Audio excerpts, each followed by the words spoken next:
Welcome students, today's class for class 9। हम लोग कर रहे हैं चैप्टर 4, ठीक है। और हिंदी मीडियम के स्टूडेंट्स के लिए है ये। एंड एक्सरसाइज करेंगे हम 4.1। बहुत ही इजी एक्सरसाइज, और बस सिर्फ अंडरस्टैंडिंग बढ़ाने के लिए कि क्या होता है दो चर वाले रैखिक समीकरण, लीनियर इक्वेशंस इन टू वेरिएबल्स।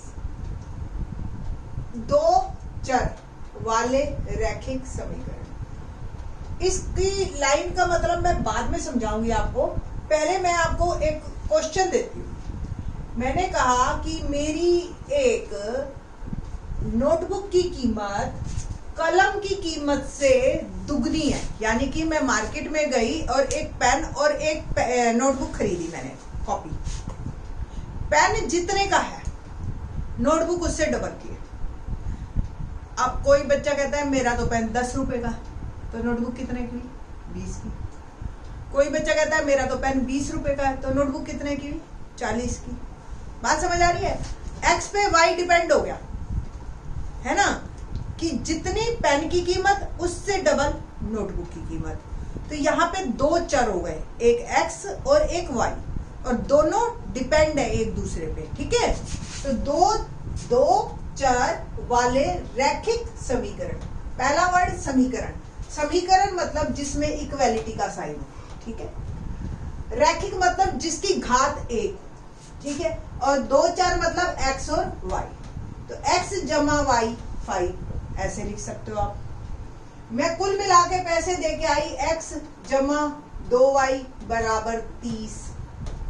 मैंने कहा कि एक मेरे पेन की कीमत, जो नोटबुक की कीमत है, पेन की कीमत से दुगनी है, और कुल मिला के मैं पैसे दे के आई 60 रुपए। तो ये इक्वेशन बन गई कि नोटबुक की कीमत x, पेन की कीमत y, और दोनों की को टोटल कुल मिला के कीमत 60। तो इस तरीके के सवाल तो बाद में निकालेंगे, पहले तो हमें ये क्लियर होना चाहिए कि ये लाइन कैसी है। तो जनरल एक बात लिखते हैं। जनरल मतलब जिसमें आपका यहाँ पे x और y के जो कोफिशिएंट्स है, यानी कि जो गुणांक है, जो इसके साथ गुना वाला अंक। गुणांक मतलब ऐसा अंक जो गुना करके लिखा हो, दैट इज गुणांक, ठीक है। तो वो संख्या को हम जो है उसका गुणांक क्या है। जनरल एक बात करते हैं हम, ax plus by plus c is equal to 0। कोई भी रैखिक समीकरण अगर आपको दे रखा हो तो आप इस फॉर्म में लिख सकते हो, ठीक है। पहले एक बार को क्वेश्चन वाइज बात करते हैं, फिर उसके बाद समझने की बात करेंगे। प्रश्न एक क्या है कि एक नोटबुक की कीमत कलम की कीमत से दुगनी है। क्वेश्चन का फर्स्ट एक्सरसाइज का फर्स्ट क्वेश्चन, नोटबुक की कीमत कलम की कीमत से दुगनी है।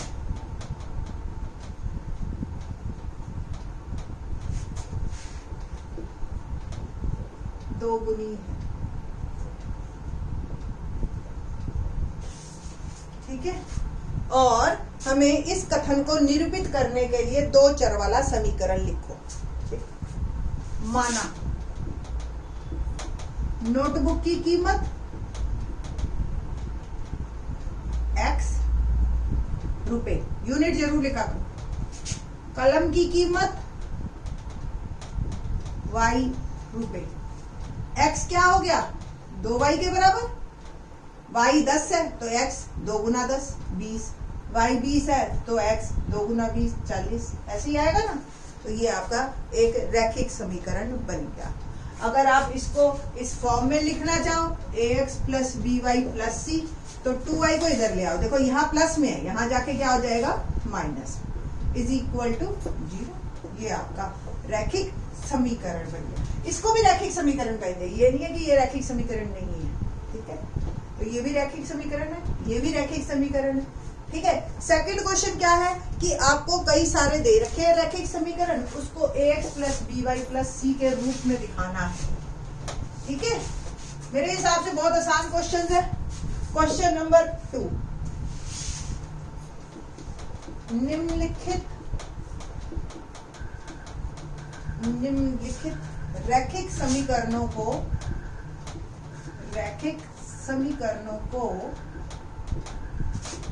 ax plus by plus c बराबर 0 के रूप में व्यक्त कीजिए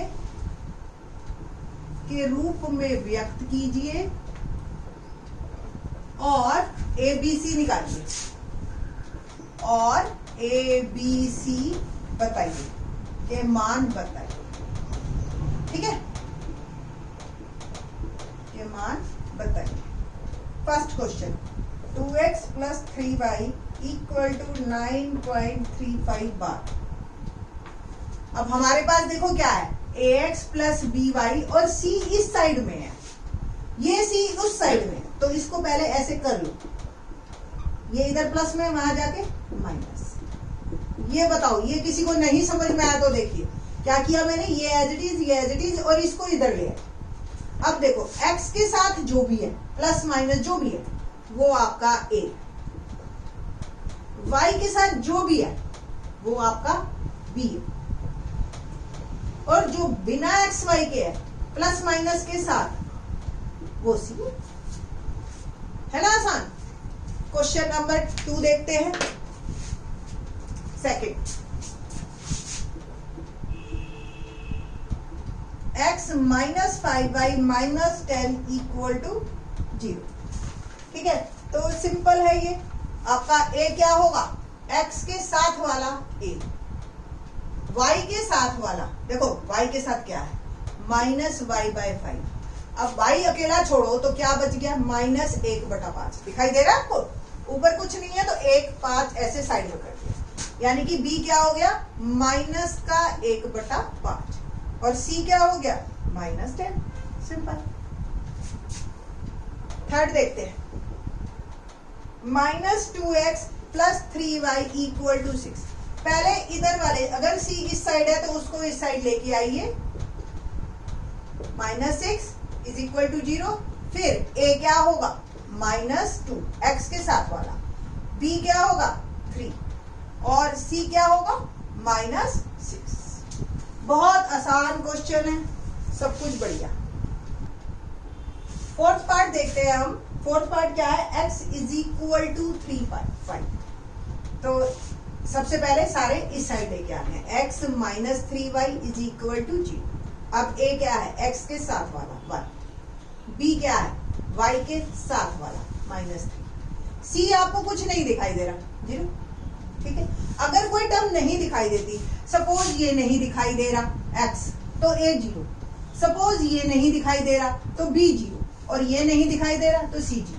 x और y 0 हो भी सकते हैं, नहीं भी हो सकते, ये वेरिएबल्स है, यानी कि चर की वैल्यू चेंज हो सकती है। a b c फिक्स होते हैं हर इक्वेशन के अलग अलग। ठीक है, पांचवा पार्ट क्या कहता है, 2x is equal to minus 5। तो 2x, y को इधर ले आई तो ये माइनस का यहां जाके प्लस, और प्लस इज इक्वल टू 0। तो बहुत आसान है, a2 b5 c0। Sixth part क्या है हमारे पास, 3x plus 2 is equal to 0। तो a क्या है 3।